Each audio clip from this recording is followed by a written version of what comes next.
आगे चलते हैं फिर। अर्जुन ने कहा, हे मधुसूदन, मैं संग्राम में भीष्म पितामह, द्रोणाचार्य आदि गुरुओं से युद्ध किस प्रकार करूंगा।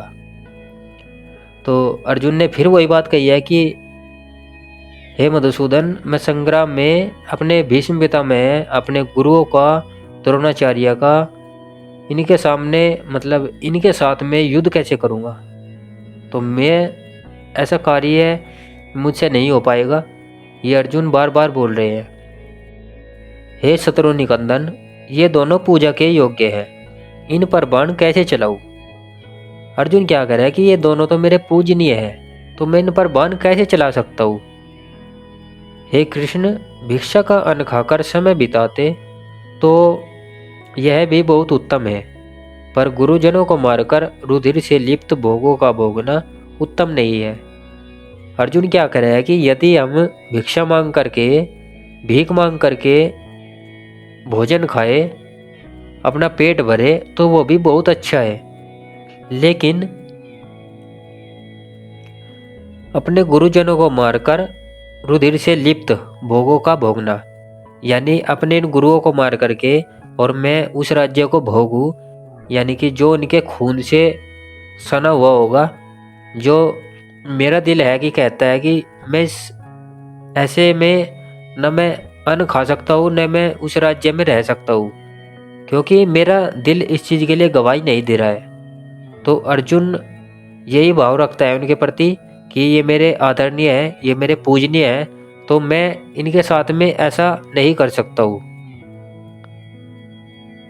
जो हम अधर्म करने को तत्पर हो भी जाए तो हमें यह नहीं मालूम है कि कौन बली है।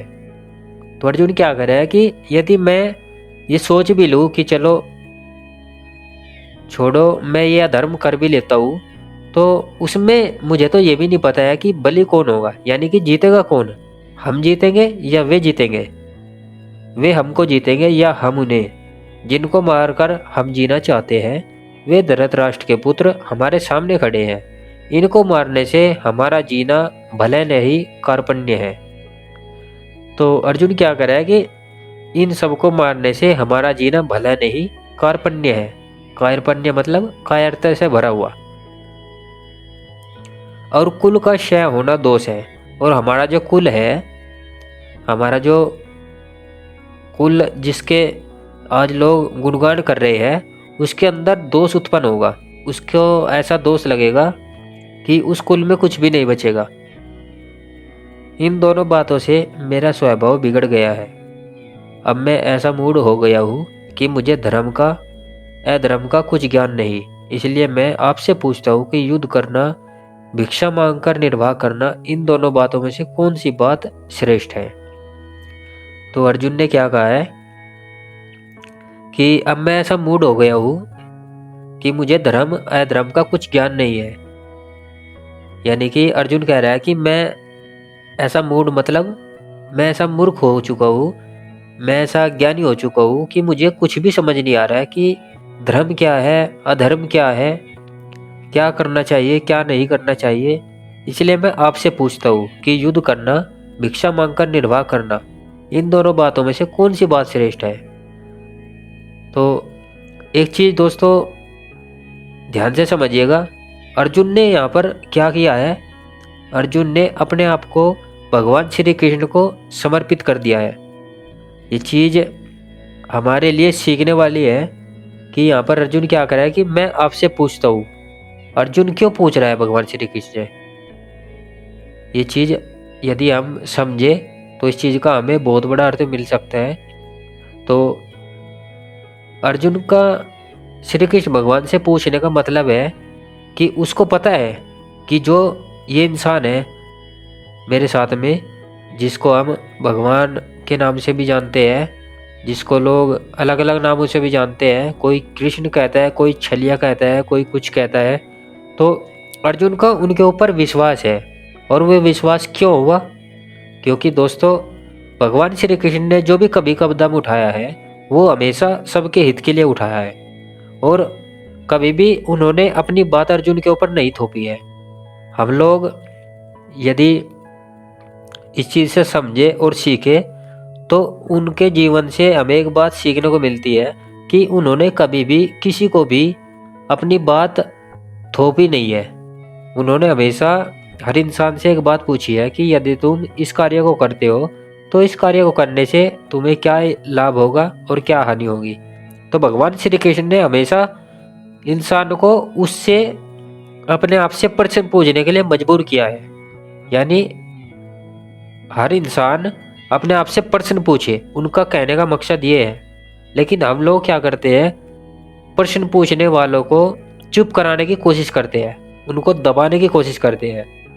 दोस्तों, इसीलिए आज का जो इंसान है उसका विकास बंद हो चुका है, यानी कि कह सकते हैं उसकी ग्रोथ रुक चुकी है, क्योंकि उसने बुद्धि से सोचना ही बंद कर दिया है।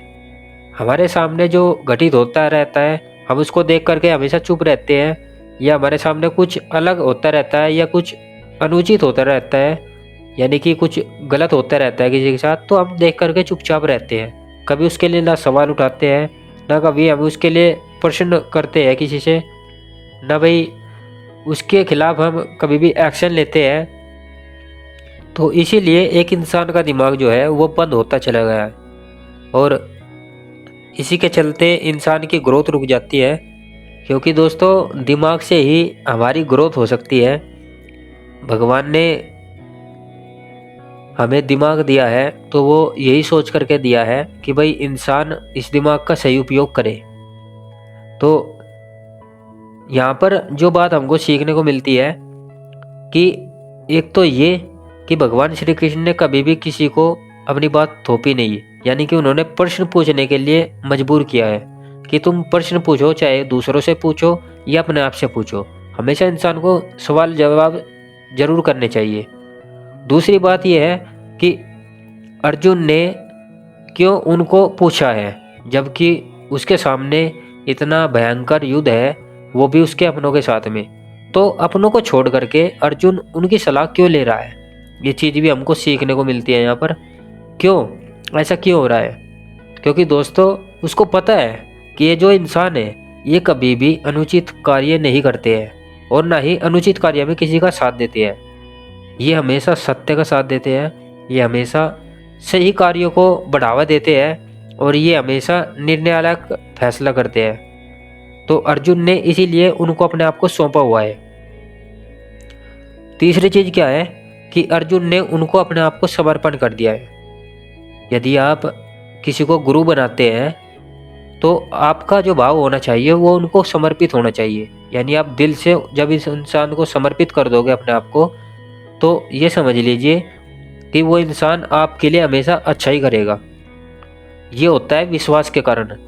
जब हमारा किसी के ऊपर दृढ़ विश्वास हो, और वो विश्वास कब होना चाहिए, वो विश्वास तब होना चाहिए जब हम उस इंसान को देख ले, समझ ले, परख ले।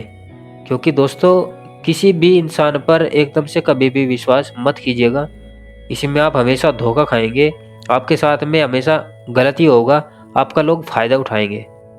तो दोस्तों, आज के हमारे इस अध्याय को हम यहीं पर विराम देते हैं, और मिलते हैं फिर आपसे अगले भाग में। तब तक के लिए थैंक यू सो मच।